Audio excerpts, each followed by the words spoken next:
Welcome to Blessing Today. Blessing today में आपका स्वागत है। I believe the Lord is going to do something great in your life today. मैं विश्वास करता हूँ कि परमेश्वर आज आपके जीवन में बहुत महान काम करेंगे। And if you're not selfish, call others also to watch this. अगर आप स्वार्थी नहीं हैं तो दूसरों के साथ भी इसे जरूर बांटें, दूसरों को भी दें। And thank you all for sending your valuable comments. और आप सबका बहुत बहुत धन्यवाद बहुमूल्य कमेंट्स भेजने के लिए। We can go to a praise and worship time now. चलिए अब स्तुति आराधना के समय में चलते हैं। पवन के बीच में तू कहता है थम जा, तू मेरी ताकत है, तू ही मेरा ईमान। पवन के बीच में तू कहता है थम जा, तू मेरी ताकत है, तू ही मेरा ईमान। बीट कर में तू साथ मेरे था, आज भी मेरे साथ है खड़ा, आने वाले कल में भी होगा। उठते हुए तूफानों में तू ही मेरी चट्टान, बढ़ती हुई लहरों पे तेरे कदमों के निशान। बीमारियों में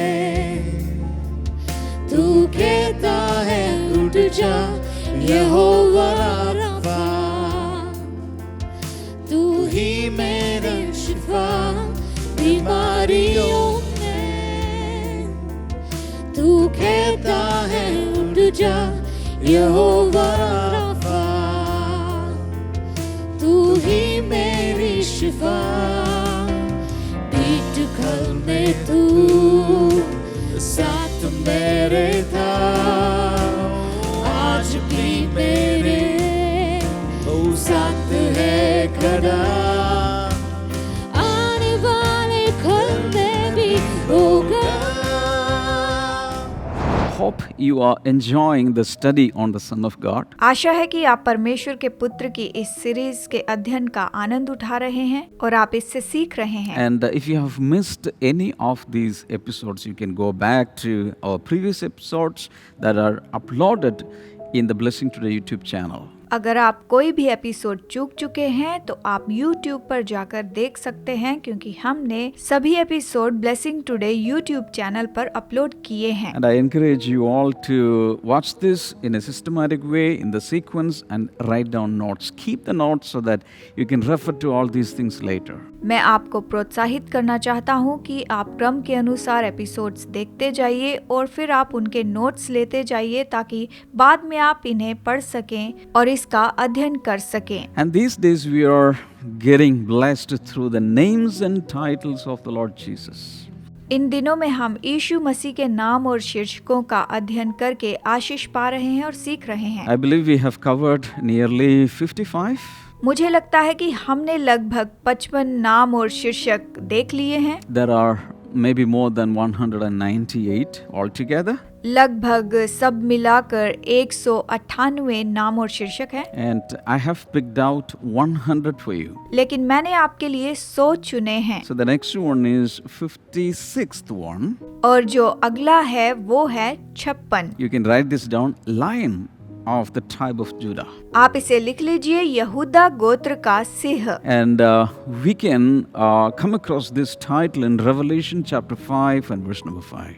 हम इस नाम और शीर्षक को देख सकते हैं प्रकाशित वाक्य अध्याय 5:5 में। You know, John the apostle had a chance to see the heavenly things, the things that are, the things that were, and the things that were to come. प्रेरित यूहन्ना को ये मौका मिला था कि वो स्वर्ग की चीजों को देखे, जो चीजें थी, जो चीजें हैं और जो चीजें आने वाली हैं, उन्हें वो देखे। उसे ये सौभाग्य मिला कि उन्हें वो देख पाए। And he also saw the slain lamb at the center of the throne. और उसने सिंहासन के मध्य में वध किया हुआ मेमना भी देखा था। And there was a scroll with sealed with 7 seals. और वहाँ पर हस्तलेख था जिसके ऊपर मोहरें लगी हुई थी। And there was a question, who will open the 7 seals? और वहाँ पर ये सवाल था कि ये मोहरें कौन खोलेगा, इसे कैसे खोला जाएगा? And there was nobody. खोलने वाला कोई नहीं था। And John started crying and weeping. और तब यूहन्ना वहाँ पर बस रोने लग गया। Then one of the elders came to him. तब एक प्राचीन उसके पास में आया। He said, "Don't weep, उसने कहा मत रो, because the Lion of the tribe of Judah has triumphed all these things." क्योंकि यहूदा गोत्र के सिंह ने इन सब पर विजय प्राप्त की हुई है। He is able to open the 7 seals and the scroll. वही हस्तलेख और ये 7 मोहरों को खोलने के योग्य है। And when he looked back, he saw that lion standing there. जब वो पीछे देखता है तो वो देखता है कि उसके पीछे सिंह खड़ा है। Hallelujah. Hallelujah. So he is called the Lion of the tribe of Judah. और उसे ही तो यहूदा गोत्र का सिंह कहा गया है। So the people of Israel, they were classified into 12 tribes. देखिए, इस्राएल के जो लोग थे वो 12 गोत्रों में बटे हुए थे। So when they camped somewhere, there was a special layout for them to camp. देखिए, जब भी वो कहीं पर डेरा डालते थे तो उनका एक अलग तरीका होता था डेरा डालने का। वो इस तरह से डेरे लगाया करते थे। So if you look from above with a bird's eye view or an aerial view, you will see in the shape of a cross. अगर आप उसे ऊपर के व्यू से देखते या ऊपर से उसे देखने की कोशिश करते तो वो क्रूस के आकार का दिखता था। जब भी ऊपर से उसे देखते तो वो क्रूस जैसा दिखता था। And whenever they went for some battle or when they started moving from point A to point B, God commanded that the Judah had to go first. और जब भी वो किसी युद्ध के लिए निकलते थे, एक जगह से दूसरी जगह पर जब भी जाते थे तो परमेश्वर ने आज्ञा दी थी कि सबसे पहले यहूदा गोत्र जो है वो आगे बढ़ेगा। The meaning of the word, the name Judah is praise. यहूदा शब्द का अर्थ है स्तुति। So and even they had, I believe, they had in their flag the image of a lion, their flag. और मैं विश्वास करता हूँ, मुझे ऐसा लगता है कि उनका जो झंडा था उसके ऊपर सिंह का चित्र था। And here it says, the Holy Spirit says, Jesus is that lion of the tribe of Judah. यहाँ पर ये वचन कहता है कि यीशु ही उस यहूदा गोत्र का सिंह है। ऐसा हम पाते हैं। Hallelujah. Hallelujah. And that's why he was a descendant from the tribe of Judah. और इसीलिए वो यहूदा गोत्र से आया था और वो यहूदा के वंश का था। So this title is so wonderful and so meaningful. इसीलिए तो ये नाम और ये शीर्षक बहुत ही महत्वपूर्ण है, बहुत ही अर्थपूर्ण है। Our Lord is known as a lion, lion of the tribe of Judah. हमारे प्रभु को सिंह के रूप में यहाँ पर जाना गया है, यहूदा गोत्र के सिंह के रूप में। So the same nature he has given us. उसने हमें यही तो स्वभाव दिया है। We are not rats or mice or cats. We are also descendants from his tribe, and we are the lion cubs of the tribe of the lion. अब हम कोई छोटे से चूहे या फिर बिल्लियां तो नहीं हैं, लेकिन हम तो उसके गोत्र के वंशज हैं, बल्कि हम भी सिंह के वंश के हैं। हम भी यहूदा गोत्र के सिंह की संतान हैं। हम लोग सभी उसके बच्चे हैं। That shows the nature that we have, the attitude that we should have. ये हमें बताता है कि हम में कौन सी मनोदशा और कौन सा स्वभाव होना चाहिए। A lion has no fear. Singh में कोई डर नहीं होता। All of the wild animals will be afraid of the lion. सभी जंगली जानवर तो सिंह से डरते हैं। Elephant is bigger, so much bigger than a lion. हाथी तो एक सिंह से बहुत बड़ा होता है, दिखता है, But when the lion roars, even the elephant will be afraid. लेकिन जब एक सिंह दहाड़ता है या गरजता है तो हाथी भी डर जाता है। So in the same way, sometimes you may think that a big enemy is coming against you. But remember, you are the cub of the lion of the tribe of Judah.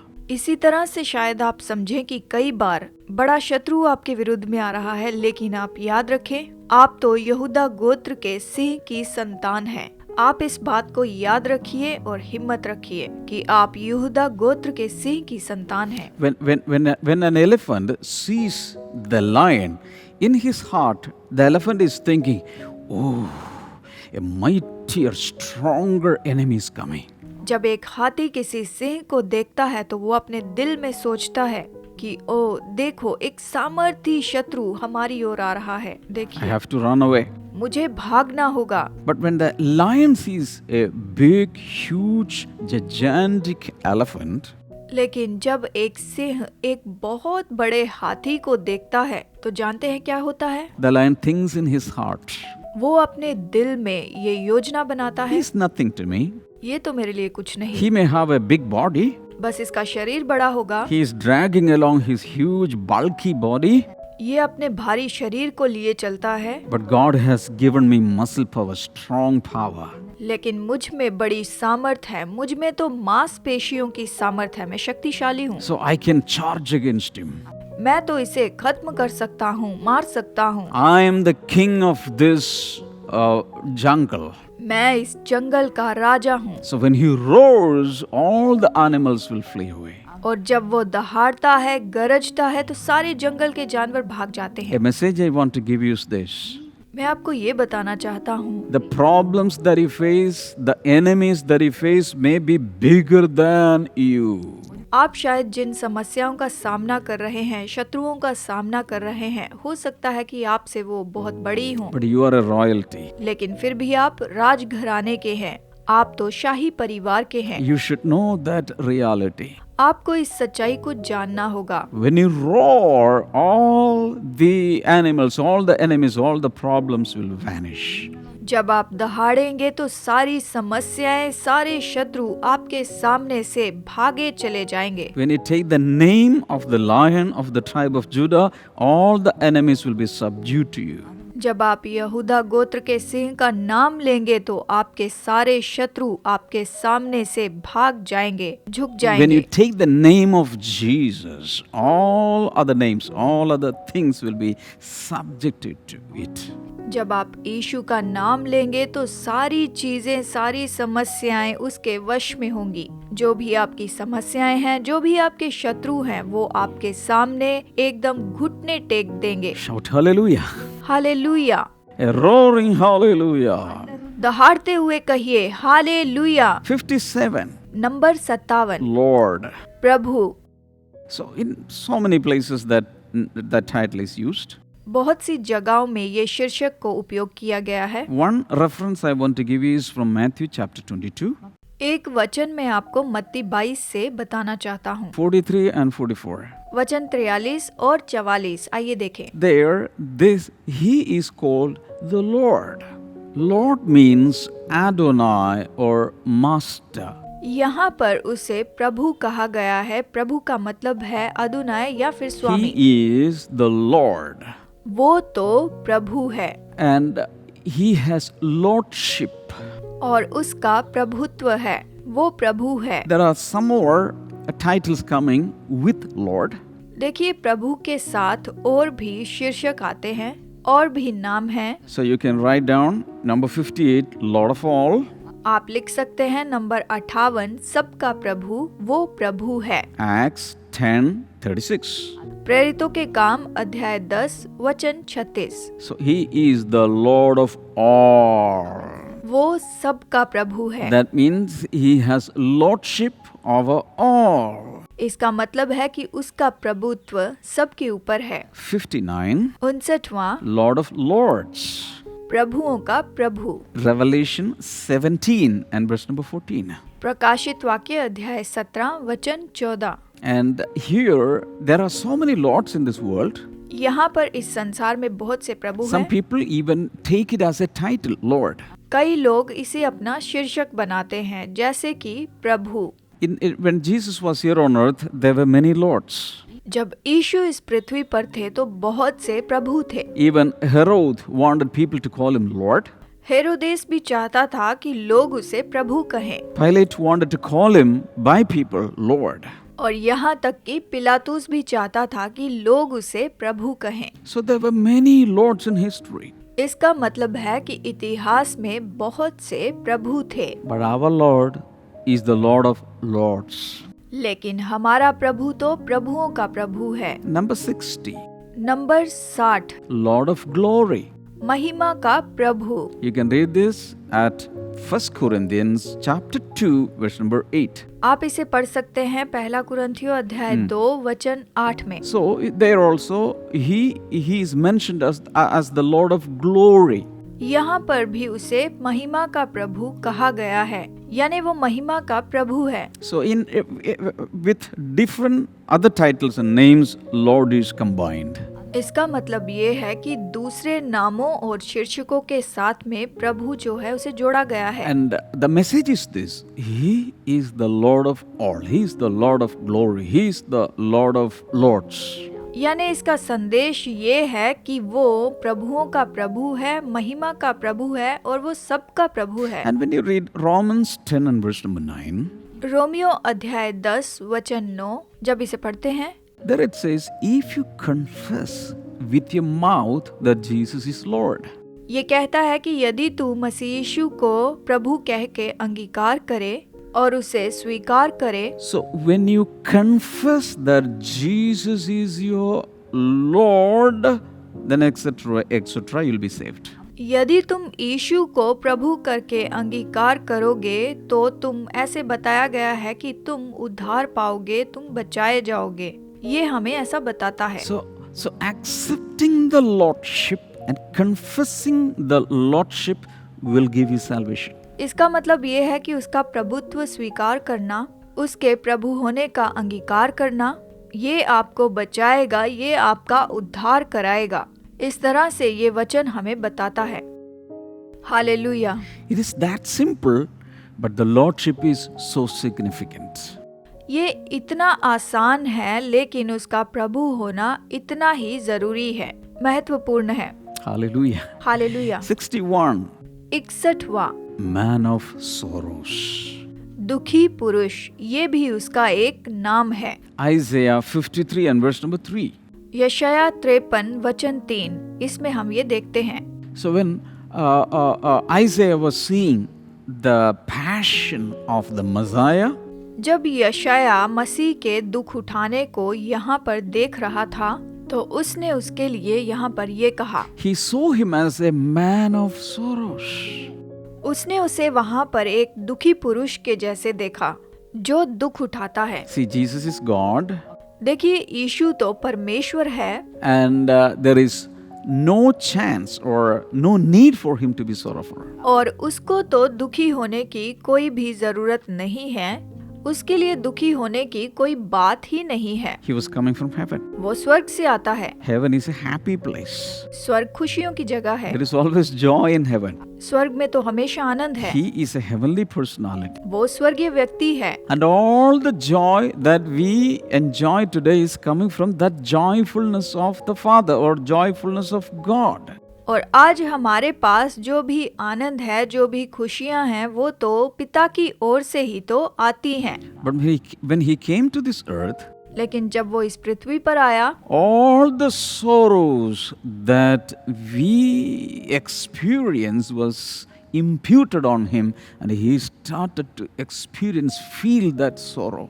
हमारे सारे जीवन का दुख उसके ऊपर लाद दिया गया, उस पर डाल दिया गया और उसने उन सारे दुखों का अनुभव किया, उसे सह लिया। Dear brother, dear sister, when you are sorrowful, Jesus can understand it. मेरे भाइयों और बहनों, जब आप दुखी होते हैं, दुख में होते हैं, तो यीशु उसे समझ सकते हैं। There was a place called Bethania, and when Jesus was there, Jesus used to go to a particular house in that place, and one day his friend Lazarus died. देखिए, जब यीशु इस पृथ्वी पर थे तो वो बेतनिया नाम की जगह पर जाया करते थे और वहाँ पर वो एक घर में जाया करते थे और वहाँ पर उनका मित्र लाजर मर गया। And very late on the fourth day, he is approaching the house. और लगभग चौथे दिन यीशु उस घर में पहुँचते हैं, उनके घर आते हैं। And both the sisters, Mary and Martha, they were crying और दोनों बहनें मरियम और मार्था वहाँ पर रो रही थी, because they had only one brother. क्योंकि उनका तो एक ही भाई था। And Jesus, the Bible says, standing on the road, he started to weep and cry.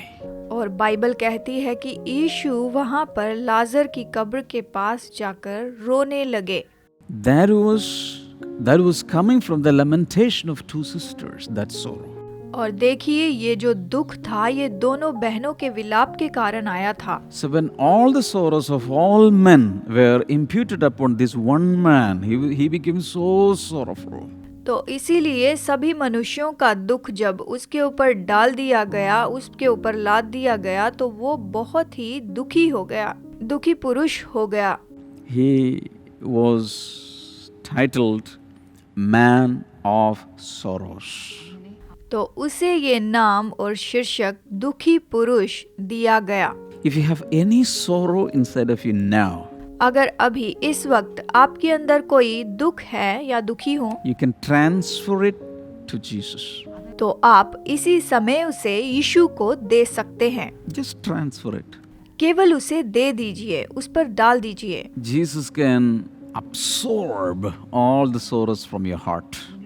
यीशु आपके सारे दुखों को, आपके दिल के सारे दुखों को ले सकते हैं, Because he is the man of sorrows. क्योंकि वो तो दुखी पुरुष है। Hallelujah. Hallelujah. Do it right away. इसे अभी कीजिए, Pray this prayer. ये प्रार्थना कीजिए। Lord Jesus, I give all my sorrows to you. प्रभु यीशु, मैं अपने सारे दुखों को तुझे दे देता हूँ। Take everything, Lord. सब कुछ ले लीजिए, Remove everything, Father, सब कुछ दूर कीजिए पिता, and give me the joy that you have. और आपके पास जो आनंद है उसे मुझे दीजिए। Lord, I receive the joy of the Holy Spirit. प्रभु, मैं पवित्र आत्मा का आनंद प्राप्त करता हूँ। Father, I pray that in the fraction of a second that sorrows be turned into joy in Jesus' name. पिता, मैं प्रार्थना करता हूँ कि हमारे सारे दुख पल भर में बदल जाएं, यीशु के नाम में। Thank you, Lord, for blessing your people. प्रभु, अपने लोगों को आशीष देने के लिए In धन्यवाद, Jesus' name. यीशु के नाम में। Amen. आमीन। Thank you so much for watching today's episode. आज का एपिसोड देखने के लिए धन्यवाद, Never miss tomorrow's episode. और अगला एपिसोड देखना ना चूकें।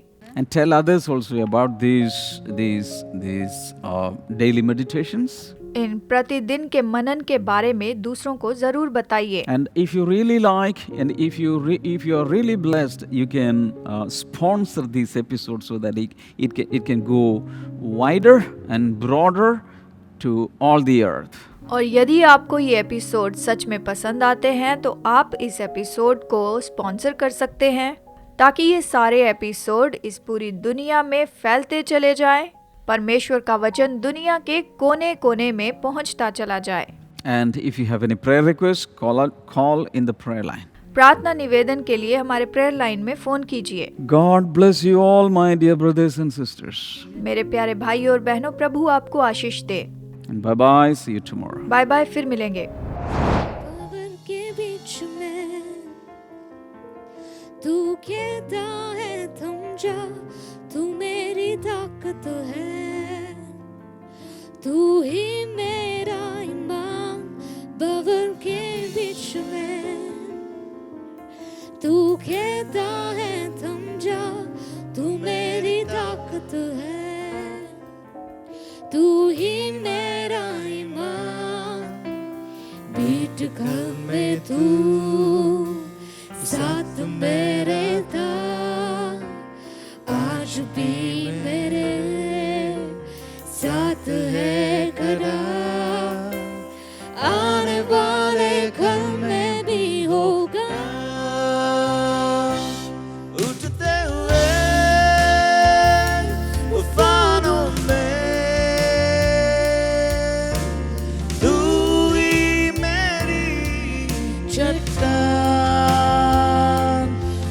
बढ़ती हुई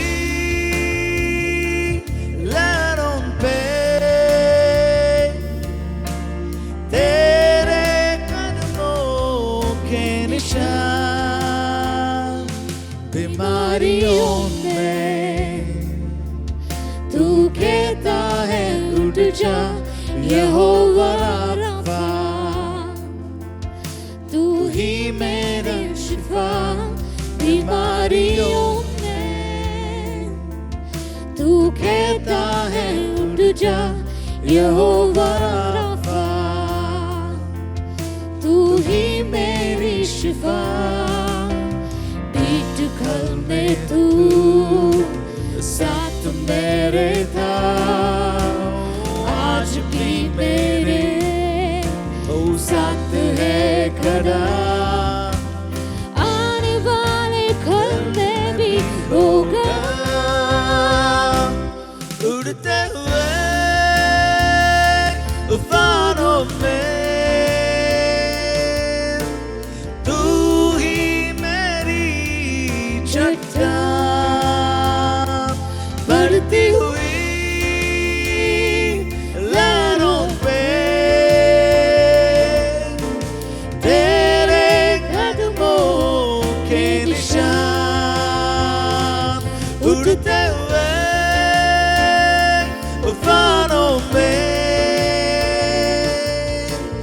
तू ही मेरी चट्टान, बढ़ती हुई लहरों पे